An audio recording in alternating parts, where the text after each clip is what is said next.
Greetings, dear ones. I'm Kryon of Magnetic Service.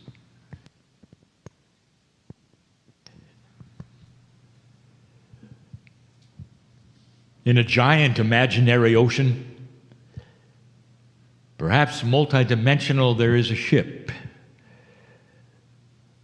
Enormous it is in this parable. And you've come across it at night and you can see. Enormity is not a good word, it's simply immense. As it pushes through the ocean, as it has for eons. It's one that as it passes you, you can see it. As high out of the water as it is below, you cannot even fathom how big it might be. Briefly, you catch the name in peeling paint. It starts with an H, and the ship's name is humanity. The ship is sinking, I know it is, he said. Wide-eyed, a man from at least 50 cultures below the promenade. Deck that very few go to. They said, we can hear it. He was talking to one of the ship's mates who happened to be doing some maintenance, sweeping up, as they say. And the mate said, well, is there water? And he said, there will be. We can hear it. It's creaking in an odd way. There's noises that we've never heard before. This ship is falling apart. We can hear it. We know we're so far down. And the mate said, have you talked to the ones that are further down? And he said, we won't go there. It's ugly down there. We don't want to be there. But what we can hear, we know this ship is not going to be afloat very long. Everything seems to change here. It's been a certain way in my father's and my grandfather's day, and even in my day, but not now. We're hearing the planking start to break and chip apart, and noises we've never heard, snaps and buckles, and this ship's going to sink. Well, until you got water, don't bother me. And that's the way it was, as report after report seemed to filter up, even into the wheelhouse, where those in charge would smirk and say, no, it's just their imagination. It's always been this way, it will be this way, it's seaworthy, it always has been, it's not perfect, but it will continue. And so it was in this ship called humanity. As it passed the marker that nobody thought it would ever pass, as it went into uncharted waters called 2012 and beyond. And the one from the 50 decks below the promenade was correct, because there were things going on. Things going on that nobody expected, and it was frightening. They'd always been in this ship, it had carried them well through this ocean called Earth, reality. What was this they were hearing? Frightening it was. Some were getting together and talking about it. Over a period of time, there were groups involved in what they were going to do about it, because they were all hearing it. It seems like the lower decks, they heard it first, because they were in the water. And the ones down below 50, well, they didn't go there, because it was too dark to see. But then there were the ones who came from 70 decks below the promenade. You could barely recognize them. They were in cultures that were horrific, where there are things that you just don't do, where children don't live long, or if they do, they'll cut off their hands. Decks that no one wanted to see, especially the ones on the promenade. No one wanted to ever go there. But that's where they said the rats were. There are rats, and they're coming up. The skipper always knew they were rats, but he said as long as they stay below 50 down, we're fine. But now they're starting to see them on 40 below and 30 below. The rats seem to come out of nowhere. And some of the crew said, "We don't have rats. This ship is not rat infested." They found out differently when the one started screaming on the promenade that rats were there. It just seemed like the darkest of the dark coming up from the places no one wanted to go was starting to show itself in this ship. Crew members were sent to destroy the rats as fast as they could, but there were too many. Just another sign. What happens when a ship is going to sink? Well, the rats know, They're leaving the ship. Couldn't hide it after a while. That's the way rumors are. Even 50 decks below, rumors spread. They spread to the elite. And the first 5 decks, we'll call it the first world decks, they started to be aware of it. The food was tasting different. The air conditioning wasn't working as well. It was getting a little too cold. Things that had always worked seemed to be breaking. Then they got word that Deck 40 was very, very unhappy with Deck 39. Maybe not a war, but at least a revolution. Now, that hadn't happened before. They were over that. That was ancient history. 39 and 40 had made peace a long time ago. But suddenly that was threatened. There was unrest. Everything below Deck 10 seemed to be starting to hear things. Now even some of the ones in Deck 6 were hearing things, and the things they were hearing were not pleasant if you were on a boat. Not at all.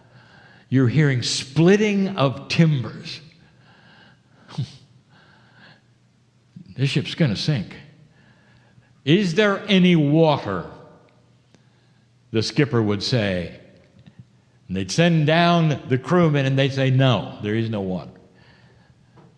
And yet something else they noticed down in steerage, the bottom of the bottom, where everybody is in control of how fast that ship goes and how that machinery works, they were all arguing. Because it seemed like the ship was slowing down.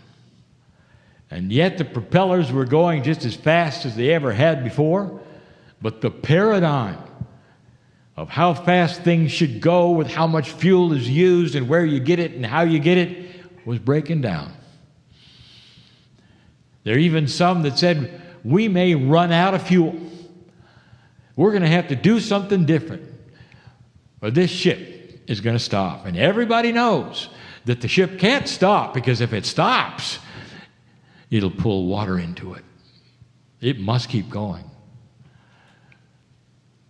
And so, dear ones, this parable continues. And you could say that year after year, it got worse. The rats kept coming. Now they noticed that even the rats were abandoning ship, literally jumping out. They didn't want any part of it. Some of those in the decks below were so unhappy and so sure the ship was not going to sink, they took their own lives. They were convinced it wasn't going to work. Such is what cultures do 50 decks down, I'm told. Ones that you would never want to see.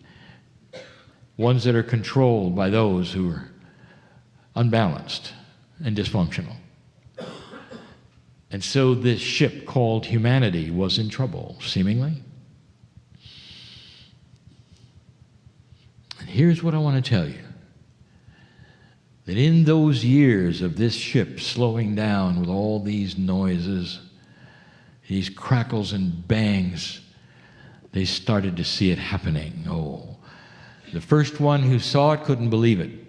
Looking over the side, he saw a piece, a huge piece of the side of the wooden ship that they were on break off and fall into the water. Break off and fall in the water. He reported no one believed him until they took a look. And they said, this is impossible. This ship was put together so well. It's always held together. Eons it's held together. It doesn't break apart like this. But they all knew that if it breaks apart that much more, and if enough of those planks fall off, they were all doomed. Up there in the first 5 decks, well, they didn't really get those messages. They got other messages. They got messages that things might happen, but nobody said that they were going to sink. And if they had, they wouldn't have believed it because, after all, they're abundant there. They have enough. And to think that the ship called humanity might actually sink was not in their reality. But some of them saw the planks go down in the water and the wood chip off when they were up having a drink on the promenade. And that word got around too. Something's going on.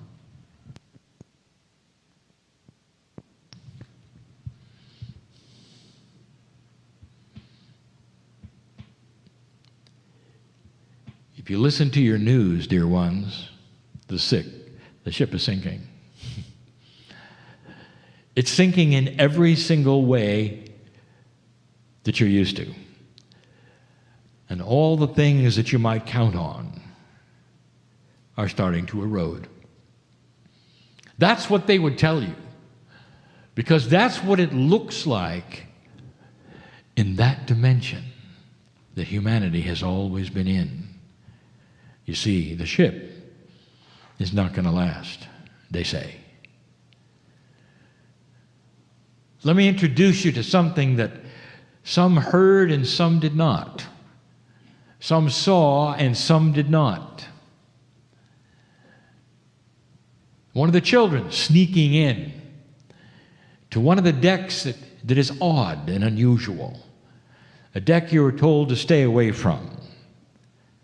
Because on that deck there were things unexplainable that go on. So you don't want to go there. But children, they're inquisitive. And they went to that deck. There was a lot of light there, more than usual. But the thing that they heard that they'll never forget was the singing. A whole deck, so many people were singing songs. And they had lyrics to songs. And the child that heard the lyrics was making out the story they were singing. And the story they were singing was welcoming of a new ship. Singing about the ship. Only there was no doom and gloom. And he listened carefully, and they said, the new ship that glistens in the sun. He didn't know what to make of it. But the one singing did. What eventually happened in this parable was all of the old wood on that ship broke away. All of it. Fell into an older ocean and vanished. But what you couldn't see unless you were outside of that ship, which no one was as the pieces broke away, they exposed something else. A wonderful, brand new, shiny surface that all the time had been there but not revealed, had been there waiting for the old to break off when it was time. And all the other decks, all they saw was the breakup.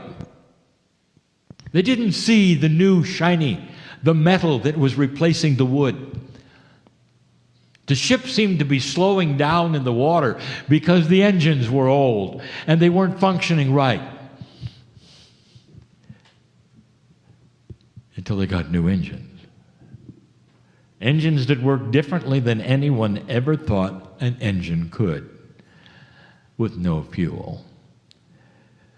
Slowly, this ship revealed itself, this humanity, and it actually renewed, almost like it was biological, like it was a body that rejuvenated itself, but it never had, and no one expected it ever would. And those on the lower decks remained afraid. When you said you're going to be okay, it's not going to sink. You see, the ship is alive. They said, that's impossible. That's not happening. Something is wrong. That is evil. And there are so many who saw a rejuvenating ship and were so afraid that nothing changed as long as they lived, and they feared it all their lives until their death. That also is happening right now. Because sometimes when those see light, they don't know what it is, or they think it's fake. And instead of a revelation of beauty and compassion and love, all they see is a cult. And they don't want any part of it. And they will slink to a lower deck in order to find what they're used to until they settle with the others. And they say, I'm happy now because I'm on a deck called fear. And everyone's afraid. So I have everyone on board with me, feeling the same way. Slowly, the deck started isolating themselves into those who were believing it and seeing it, and those who were not. Those who were afraid and will always be afraid, and those who would deny what was actually happening before their eyes. The rats all left. All of them. Nobody wanted to go to those decks below 50. But now it seemed to be okay because those decks below 50, they were starting to clean themselves up. They're below the water line, all of them. And they realized there was no water. It's interesting, is it not, that the ones that were in so much filth and horror were some of the first to come out of it. I have just painted a picture of a new reality, of a new society and a new humanity for the next 300 years. Things are going to happen that you don't expect. Finally, the skipper, who had always been in charge of skippering this ship, his family, those before him, resigned. Because he said, I don't know how to operate the ship. It seems to be operating itself. Higher consciousness is like that. It doesn't need the kind of leadership of an old earth. You haven't seen it yet, and you don't know what you don't know. But higher consciousness in coherence is a consciousness that runs itself in a very, very functional way. That's all I can tell you about what might be coming in the hierarchy of what you call government and management. It won't look the same as it has for the last 200 years. And some of you right now who are astute are seeing your government with some of the pieces falling off. And some of those who don't want to pass laws, all they want to do is eliminate the other one. That's the ship you're on, and it begins now. I told you this morning, the ship won't sink. All of those doomsdayers who are in another kind of reality, in another kind of paradigm, believe that in order to have something different, you have to eliminate what you have. And that means your economy must fail completely. It must go down to the bottom and be rebuilt. That's an old paradigm of the way things used to work. And we're talking about integration. We're talking about new things growing where the old things were and popping up when you didn't expect it. We're talking about the old things slinking away into that dirty ocean as they should. We're talking about new revelations and light appearing where you wouldn't think it would, 50 decks below or more. We're talking about things that no one has predicted. No one. Because you cannot predict what you can't see in another dimensionality, which is a higher consciousness. We said it before. Low consciousness cannot look up to a higher one. Once you're higher, you can look down. But because you don't know what you don't know, you can't see it. And I just gave it to you. That is what this shift is about. And in the decades to come, you're going to see a lot of this. And I'll ask you, in this room, those listening to this, in this parable, what deck are you going to be on? Are you going to be on the deck of fear? Are you going to be the ones that said, I knew it. All these rats, they were always there. They're going to eat us alive. They're coming for us. I always knew it. I always knew they were there. The worst of the worst is happening, and we're trapped on this deck. Woe is me. And you know who I'm talking about. Because they're everywhere. As they see that light expose the darkest things on this planet, the unspeakable things that have always been there, they'll have the idea that it's new. And the ship of humanity is doomed.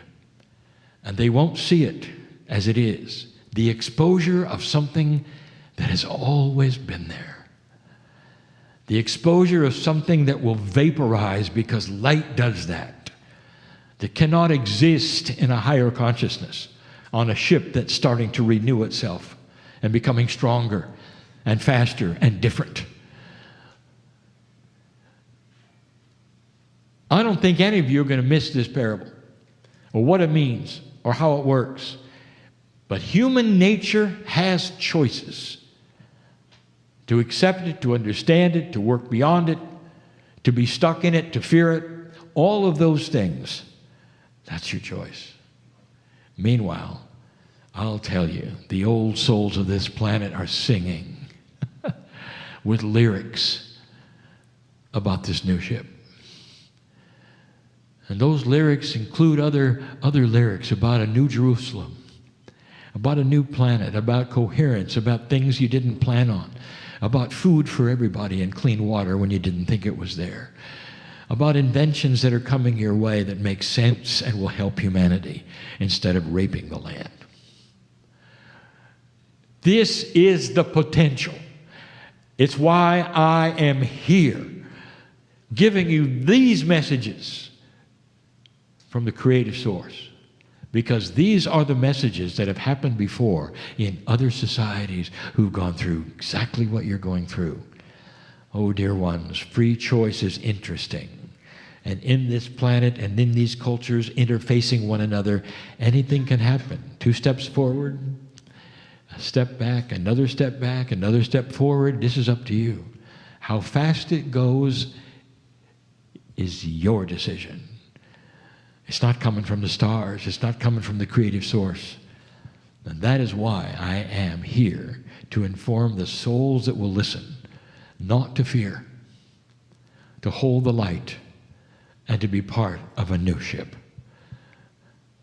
You're coming back. You may not think so, but you are. You won't miss this party. You created it. You're not going to miss the graduation. And as you come back, dear ones, you're going to remember. And you're going to know early what's going on. And you're going to join this choir that sings about a new energy, that sings about a coherence of love and compassion that's different than anything that you've ever seen, that starts to change institutions and the way they think, the way they work. Now, let me make this clear. This has nothing to do with the New Age. It has nothing to do with spiritual systems. All of those things will change accordingly.